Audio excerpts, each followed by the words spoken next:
محترم سامعین گرامی، رمضان المبارک کا مہینہ ہمیں بہت کچھ دے کر، سکھا کر، ہماری تربیت کر کے، ہماری ٹریننگ کر کے، ہمارا کورس نیکیوں کا، تقوی کا، پرہیزگاری کا یہ مکمل کر کے گزر چکا ہے، ختم ہو چکا ہے۔ تو اب ہم نے اس حاصل کیے ہوئے اسباق، اس لی ہوئی ٹریننگ اور اس کورس سے فائدہ اٹھانا ہے اور سارا سال اس پر قائم رہنا ہے، کیونکہ اللہ تبارک و تعالیٰ کا فرمان ہے وَاعْبُدْ رَبَّكَ حَتَّى يَأْتِيَكَ الْيَقِينُ، وَاعْبُدْ رَبَّكَ حَتَّى يَأْتِيَكَ الْيَقِينُ، کہ اپنے رب کی عبادت کرو حتیٰ کہ تمہیں موت آ جائے، یعنی موت تک،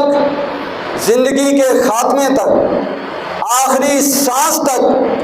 اللہ تبارک و تعالیٰ کی عبادت کا حکم ہے، نیکی کے راستے پر چلتے رہنے کا حکم ہے۔ فرمایا وَمَا خَلَقْتُ الْجِنَّ وَالْإِنسَ إِلَّا لِيَعْبُدُونَ، میں نے جن اور انسانوں کو اپنی عبادت کے لیے پیدا کیا، اور یہ عبادت مرتے دم تک ہے۔ سورۃ انعام کے اندر فرمایا قُلْ إِنَّ صَلَاتِي وَنُسُكِي وَمَحْيَايَ وَمَمَاتِي لِلَّهِ رَبِّ الْعَالَمِينَ، کہہ دیجئے، اعلان کر دیجئے، میری نماز، میری قربانی، میری پوری زندگی، میری موت اللہ تبارک و تعالیٰ کے لیے ہے، جو سب جہانوں کا پالنے والا ہے، رب ہے۔ تو اس میں بھی پوری زندگی کا یہ ذکر کیا گیا ہے، مرتے دم تک کا ذکر کیا گیا ہے کہ ایک ایک عمل اللہ تبارک و تعالیٰ کے لیے۔ اسلام میں کوئی استثناء نہیں ہے، کوئی چھٹی نہیں ہے، کوئی ناغہ نہیں ہے۔ جس عمل کو جس وقت میں جتنی مقدار میں کرنے کا حکم ہے وہ ہمیشہ ہمیشہ کے لیے۔ سورۃ فصلت کے اندر اللہ تبارک و تعالیٰ نے فرمایا ان الذین قالوا ربنا اللہ ثم استقاموا، وہ لوگ جو کہیں کہ ہمارا رب اللہ ہے، اللہ پر ایمان لائیں،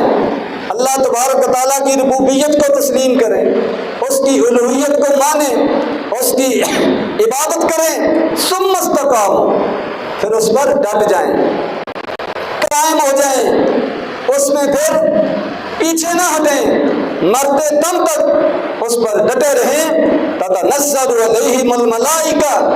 ان پر اللہ تبارک و تعالیٰ کی طرف سے فرشتوں کا نزول ہوتا ہے، اللہ تخافوا ولا تحزنوا، کہ تمہیں کوئی خوف نہیں ہے، کوئی غم نہیں۔ ایک صحابی نے بھی نبی کریم صلی اللہ علیہ وسلم سے وصیت کی، درخواست کی کہ آپ مجھے کوئی وصیت کریں، تو فرمایا قل، یہ کہو ربی اللہ، میرا رب ایک اللہ ہے، ثم استقم، پھر اس پر ڈٹ جا، اس سے پھر پیچھے نہیں ہٹنا، چاہے جتنی مرضی تکلیفیں آئیں، رکاوٹیں آئیں، پریشانیاں آئیں، مسائل کا سامنا ہو، اس سے پیچھے نہیں ہٹنا۔ یہ اسلام کی تعلیم ہے، یہ ہمارا دین ہے کہ جب دل کے اندر اس کا یقین بیٹھ گیا، ایمان دل کے اندر آ گیا، پھر وہ ہمیشہ ہمیشہ کے لیے۔ سورۃ آل عمران کے اندر اللہ تبارک و تعالیٰ کا فرمان ہے یا ایھا الذین آمنوا، اے ایمان والو، اتقوا اللہ حق تقاتہ، اللہ تبارک و تعالیٰ سے ڈرو جس طرح اس سے ڈرنے کا حق ہے، ولا تموتن الا وانتم مسلمون، اور تمہاری موت آئے تو اسلام کی حالت میں موت آئے، اس حالت میں تم نے اس دنیا سے جانا ہے کہ تم مسلمان ہو، فرما بردار ہو، متقی پرہیزگار ہو۔ تو یہ نبی کریم صلی اللہ علیہ وسلم نے اپنے فرامین کے اندر، اللہ تبارک و تعالیٰ نے اپنے قرآن مجید کے اندر ہمیشہ ہمیشہ کے لیے، آخری دم تک، آخری سانس تک توحید پر قائم رہنے کا، ایمان پر قائم رہنے کا اور نیک اعمال پر قائم رہنے کا اور ان کو جاری رکھنے کا حکم دیا ہے۔ بلکہ نبی کریم صلی اللہ علیہ وسلم نے تو یہاں تک فرمایا انما الاعمال بالخواتیم، کہ اعمال کا دار و مدار خاتمے پر ہے، خاتمے کے ساتھ اعمال کا وہ جائزہ لیا جاتا ہے اور اس کا حساب کتاب لیا جاتا ہے۔ فرمایا نبی کریم صلی اللہ علیہ وسلم نے اسی روایت کہ بعض اوقات ایک آدمی نیک عمل کرتے کرتے جنت کے بالکل قریب پہنچ چکا ہوتا ہے، ایک بالشت فاصلہ رہ جاتا ہے، تھوڑا سا اس کے اور جنت کے درمیان فرق رہ جاتا ہے کہ وہ مرتد ہو جاتا ہے، دین سے پھر جاتا ہے، نیک اعمال کو چھوڑ دیتا ہے، گمراہی کی طرف چلا جاتا ہے اور وہ جہنمی بن جاتا ہے۔ اور دوسری طرف فرمایا کہ کئی ایسے لوگ بھی ہیں ساری زندگی شرک میں، خرافات میں، گناہوں میں، نافرمانیوں میں ان کی گزرتی ہے، لیکن اچانک ان کے دل میں اللہ تبارک و تعالیٰ کا ڈر پیدا ہوتا ہے، توبہ کا خیال آتا ہے، اپنے گناہوں کی معافی مانگتے ہیں اور سیدھے راستے پر چلنے کا عہد کرتے ہیں، غلط راستے کو چھوڑ دیتے ہیں، سیدھے راستے پر چل پڑتے ہیں، جبکہ وہ بالکل جہنم کے گڑھے کے کنارے پر پہنچ چکے تھے، تھوڑا سا فاصلہ رہ گیا تھا، لیکن اس کے توبہ کرنے کی وجہ سے، گمراہی اور گناہوں کے راستے کو چھوڑ کر نیکی کا راستہ اختیار کرنے کی وجہ سے اس کے سارے گناہ معاف کر دیے جاتے ہیں اور وہ جہنم سے بچ کر جنت کی طرف چلا جاتا ہے۔ کوئی زیادہ عمل کرنے کا اس کو موقع نہیں ملا تو سیدھا جنت میں چلا جاتا ہے۔ فرمایا انما الاعمال بالخواتیم، کیونکہ اعمال کا دار و مدار خاتمے پر ہے، تو ایمان لا کر نیک اعمال کا راستہ اختیار کر کے اس پر قائم رہنا یہ ضروری ہے۔ اگر موت سے چند لمحے بھی پہلے آدمی توحید کا انکار کر دے، ایمان سے مرتد ہو جائے، گمراہی اور گناہوں کی طرف چلا جائے چند منٹ پہلے، تو اس کا سارا کیا کرایا جو ہے وہ ضائع چلا جاتا ہے۔ نبی کریم صلی اللہ علیہ وسلم نے ایک مرتبہ ایک آدمی کے بارے میں بتایا جو جنگ کے اندر بڑی جرأت کے ساتھ، بڑی بہادری کے ساتھ، دلیری کے ساتھ لڑ رہا تھا، دشمن پر حملہ کر رہا تھا، دشمن کا نقصان کر رہا تھا۔ آپ نے اس کے بارے میں ارشاد فرمایا کہ یہ آدمی جہنمی ہے۔ تو ایک صحابی کہتے ہیں کہ میں سن کر بڑا حیران ہوا کہ اتنا بڑا نیکی کا کام یہ کر رہا ہے، جو خون کا قطرہ گرنے سے پہلے سارے گناہ معاف کر دیتا ہے، اور اس کے بارے میں نبی کریم صلی اللہ علیہ وسلم فرما رہے ہیں کہ یہ جہنمی ہے۔ تو میں نے اس پر نظر رکھی، اس کا پیچھا کرنا شروع کیا، اس کا خیال رکھنا شروع کیا کہ کیا وجہ ہے۔ نبی کریم صلی اللہ علیہ وسلم کی بات غلط نہیں ہو سکتی اور یہ اس طرح اس نیک عمل کے ساتھ جہنم میں نہیں جا سکتا، تو اس کا خیال رکھنا ضروری ہے کہ کیا وجہ ہے کہ اس کو کیوں جہنمی کہا گیا۔ تو وہ صحابی بیان کرتے ہیں کہ میں کیا دیکھتا ہوں کہ ایک موقع پر وہ زخمی ہو جاتا ہے اور اس کو پھر یہ زخموں کی تکلیف برداشت نہیں ہوتی اور وہ اپنی زندگی کا خود خاتمہ کر لیتا ہے، خودکشی کر لیتا ہے، اپنی تلوار سے اپنے آپ کو قتل کر دیتا ہے۔ اس طرح اس کی جان نکل جاتی ہے۔ تو پھر مجھے نبی کریم صلی اللہ علیہ وسلم کا فرمان یاد آیا اور اس کی سچائی اور حقانیت یاد آئی کہ واقعہ نبی کریم صلی اللہ علیہ وسلم نے جو فرمایا سچ فرمایا۔ تو آدمی کے آخر دم تک وہ ایمان پر قائم رہنا یہ ضروری ہے، نیک عمل اس کو کرتے رہنا یہ ضروری ہے، اس میں واپسی کی اور انکار کی کوئی گنجائش نہیں ہے اور کوئی چھٹی نہیں ہے۔ ہمیشہ کے لیے مرتے دم تک جو آدمی ایمان پر قائم رہتا ہے، نیکی پر قائم رہتا ہے، اس کا انشاءاللہ خاتمہ بالخیر ہوگا، اور جو مرنے سے پہلے کسی وجہ سے کسی دنیا کے لالچ میں آ کر، کسی شیطانی چکر میں آ کر، کسی اور مالی مفاد کی خاطر، کسی اور دھمکی کی وجہ سے، کسی لالچ کی وجہ سے، کسی وجہ سے ایمان سے پھر جائے، نیک اعمال کا رستہ چھوڑ دے اور شیطانی رستے کو اختیار کر لے، تو پھر اس کا پچھلا سارا جو ہے وہ سب کچھ ضائع ہو جاتا ہے۔ تو اس لیے ہمیں اللہ تبارک و تعالیٰ سے دعا کرنی چاہیے کہ اللہ تبارک و تعالیٰ نیکی کی توفیق دے تو اس پر استقامت بھی عطا فرمائے۔ اللہ تبارک و تعالیٰ نے ہدایت دی ہے تو اسی ہدایت پر چلتے رکھے اور اسی ہدایت پر ہماری موت آئے۔ نبی کریم صلی اللہ علیہ وسلم یہ دعا کیا کر، یا مقلب القلوب ثبت قلبی علی طاعتک، یا دلوں کو پھیرنے والے ہمارے دلوں کو اپنی اطاعت پر ثابت رکھنا، اپنی اطاعت پر قائم رکھنا، یہ نبی کریم صلی اللہ علیہ وسلم نے ہمیں دعا سکھائی۔ اسألک الثبات فی الامر، یہ بھی آپ نے دعا سکھائی کہ یا اللہ دین کے معاملے میں، تیری اطاعت فرما برداری کے معاملہ میں، تقوی پرہیزگاری کے معاملہ میں ثابت قدمی کا میں سوال کرتا ہوں، ثابت قدمی کی دعا کرتا ہوں۔ یہ اسلام کی تعلیم ہے، تو اس چیز کا بھی ہمیں ہمیشہ خیال رکھنا چاہیے۔ اور نبی کریم صلی اللہ علیہ وسلم کا اپنا معمول، آپ کا اپنا اسوہ حسنہ وہ بھی یہی ہے کہ آپ ہمیشہ نیکی کے کاموں کو ایک دفعہ جب کر لیتے تو پھر اس کو ہمیشہ کرنے کی کوشش کرتے۔ جس کام کا پتہ چل جاتا آپ کو اور آپ کے ذریعے سے صحابہ اکرام کو، پھر وہ مضبوطی کے ساتھ اس پر عمل کرتے، اس پر جم جاتے اور پھر کبھی بھی اس کو چھوڑتے نہیں تھے، ان سے پیچھے نہیں ہٹتے تھے۔ سیدہ عائشہ رضی اللہ تعالیٰ عنہ بیان کرتی ہے، مسلم شریف کی روایت، کانا عملہ دیمتن، کہ نبی کریم صلی اللہ علیہ وسلم کا عمل یہ دائمی ہوتا تھا، مسلسل ہوتا تھا، ہمیشہ کے لیے ہوتا تھا۔ اور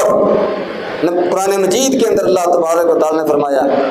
سیدنا ابوبکر صدیق رضی اللہ تعالیٰ عنہ کے ایک عزیز تھے مصطح، ان پر آپ خرچ کیا کرتے تھے، ان کا تعاون کیا کرتے تھے، تو ایک موقع پر ان سے ناراض ہو گئے اور ان کا خرچہ بند کر دیا۔ تو قرآن مجید کے اندر اللہ تبارک و تعالیٰ نے آیات نازل فرمائی، وَلَا يَأْتَلِ أُولُو الْفَضْلِ مِنْكُمْ وَالسَّعَةِ أَنْ يُؤْتُوا أُولِي الْقُرْبَى وَالْمَسَاكِينَ، کہ جن کو اللہ تبارک و تعالیٰ نے وسعت دی ہے، اپنے فضل و کرم سے نوازا ہے، وہ دوسروں پر خرچ کر سکتے ہیں، وہ خرچ نہ کرنے کی قسمیں نہ کھائیں۔ ابوبکر صدیق رضی اللہ تعالیٰ عنہ نے قسم کھا لی تھی کہ آج کے بعد اس پر خرچ نہیں کرنا۔ تو اللہ تبارک و تعالیٰ نے قرآن مجید میں منع کر کہ جو نیکی کا کام تم نے نیکی سمجھ کر شروع کیا ہے، اور اس پر قائم رہو، اس پر استقامت اختیار کرو، اس سے پیچھے نہ ہٹو، اس کو چھوڑو مت۔ تو سیدنا ابوبکر صدیق رضی اللہ تعالیٰ عنہ نے جب اللہ تبارک و تعالیٰ کا یہ فرمان سنا کہ خرچ نہ کرنے کی قسمیں نہ کھاؤ بلکہ خرچ کرتے رہو، درگزر سے کام لو، غصے کو ختم کر دو، معاف کر دو، ناراضگی ختم کر دو اور دوبارہ اس پر خرچ کرنا شروع کرو، تو ابوبکر صدیق رضی اللہ تعالیٰ عنہ نے اپنی قسم کو توڑ دیا اور اپنی قسم کا کفارہ بھی ادا کیا اور اپنے اس عزیز کا جو خرچہ تھا وہ دوبارہ بحال کر دیا۔ تو یہ قرآن مجید کے اندر بھی اللہ تبارک و تعالیٰ نے ہمیں تعلیم دی۔ نبی کریم صلی اللہ علیہ وسلم کا ایک فرمان ہے کہ جب بھی کسی آدمی نے کوئی اہم وصیت کرنی ہو، کوئی لین دین کے معاملے میں، اپنی جائیداد کے معاملے میں، کسی قرضے کے معاملے میں، کسی قسم کا کوئی وصیت کا معاملہ ہو، تو اس کو اپنے ذہن میں نہ رکھو، اس کو تحریر میں لے آؤ، اس کو لکھ لو تاکہ بعد میں وہ بطور ثبوت کے پیش کی جا سکے، کیونکہ انسان کو کوئی پتہ نہیں ہے کہ کب تک اس کے پاس مہلت ہے اور کب تک نہیں۔ تو اہم چیزیں، وصیتیں آدمی کو لکھ کر رکھنی چاہیے۔ تو سیدنا عبداللہ بن عمر رضی اللہ تعالیٰ عنہ بیان کرتے ہیں کہ جب سے میں نے نبی کریم صلی اللہ علیہ وسلم سے یہ فرمان سنا ہے کہ وصیت جو تم نے کرنی ہے اس کو بھی لکھ کر رکھ لو، تو میں ہمیشہ اپنے پاس جو بھی وصیت کرنی ہو اس کو لکھ کر رکھتا ہوں۔ یہ نہیں سوچتا، سستی نہیں کرتا، کوئی بات نہیں، لکھ لیں گے۔ ایسا میں نے کبھی اپنے آپ کو جھوٹی تسلی نہیں دی۔ یہ تھا صحابہ کرام کا عمل کہ جو حکم ایک دفعہ سمجھ آ گیا پھر اس کو بنا لیا۔ سیدنا علی رضی اللہ تعالیٰ عنہ کو دیکھ لیں کہ جب نبی کریم صلی اللہ علیہ وسلم نے انہیں اور سیدہ فاطمہ رضی اللہ تعالیٰ عنہ کو رات کو سونے سے پہلے تسبیح کرنے کا حکم دیا اور اس کے اجر و ثواب کو بیان کیا، اس کے فوائد کو بیان کیا، تو سیدنا علی رضی اللہ تعالیٰ عنہ کہتے ہیں کہ جب سے میں نے یہ نبی کریم صلی اللہ علیہ وسلم سے یہ تسبیح کرنے کی بات سنی ہے کبھی میں نے ناغہ نہیں ہونے دیا، حتیٰ کہ جنگوں کے اندر بھی میں نے کبھی اس کو رہنے نہیں دیا، بھولنے نہیں دیا، ہمیشہ اس کو کر کے سویا ہوں۔ سب سے اہم اور خطرناک موقع جنگ صفین کا تھا، وہ کہتے ہیں اس رات بھی میں نے اس میں ناغہ نہیں ہونے دیا، اس کو ضرور کیا ہے، اس کو پورا کیا۔ یہ صحابہ کرام کا عمل تھا، طریقہ کار تھا۔ سیدنا بلال رضی اللہ تعالیٰ عنہ کے بارے میں آتا ہے بخاری شریف کی روایت کہ نبی کریم صلی اللہ علیہ وسلم نے فرمایا کہ میں نے جنت کے اندر تمہاری آواز سنی ہے، تمہاری آہٹ سنی ہے، کون سا عمل ہے جس کی بنا پر تجھے امید ہے کہ اللہ تبارک و تعالیٰ نے تمہیں جنت میں داخلے کا فیصلہ کیا؟ تو انہوں نے کہا مجھے کسی اور بڑے عمل کا تو علم نہیں ہے، البتہ یہ ایک چیز کی مجھے امید ہے کہ شاید یہ عمل میرے لیے نجات کا ذریعہ بنا ہو، وہ یہ ہے کہ میں جب بھی وضو کرتا ہوں اذان کے لیے، نماز کے لیے، جب بھی وضو کرتا ہوں تو اس وضو سے فرض نماز سے پہلے کچھ نہ کچھ نوافل ضرور ادا کرتا ہوں، اور کبھی میں نے وضو کے بعد نوافل کی ادائیگی میں سستی نہیں کی، ناغہ نہیں کیا، ہمیشہ کم از کم 2 اور کبھی اس سے زیادہ نوافل ضرور ادا کرتا ہوں۔ تو فرمایا نبی کریم صلی اللہ علیہ وسلم نے مجھے امید ہے کہ تمہارا یہی عمل ہے جس کی وجہ سے اللہ تبارک و تعالیٰ نے یہ تمہیں مقام عطا فرمایا۔ تو اللہ تبارک و تعالیٰ کو یہ مسلسل عمل کرنا، بلا ناغہ نیکی کا کام کرنا، اس پر استقامت اختیار کرنا، یہ بہت زیادہ پسند ہے۔ بخاری شریف کی روایت ہے، نبی کریم صلی اللہ علیہ وسلم نے فرمایا احب الاعمال الی اللہ ادومھا وان قل،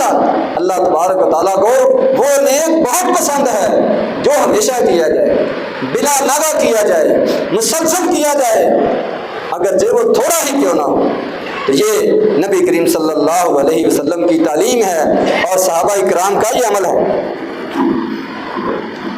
اسی طرح نبی کریم صلی اللہ علیہ وسلم نے اپنے ایک صحابی کو یہ حکم دیا، فرمایا کہ تم نے رات کا قیام شروع کیا ہے، رات کو اٹھنا شروع کیا ہے، تہجد پڑھنی شروع کی ہے،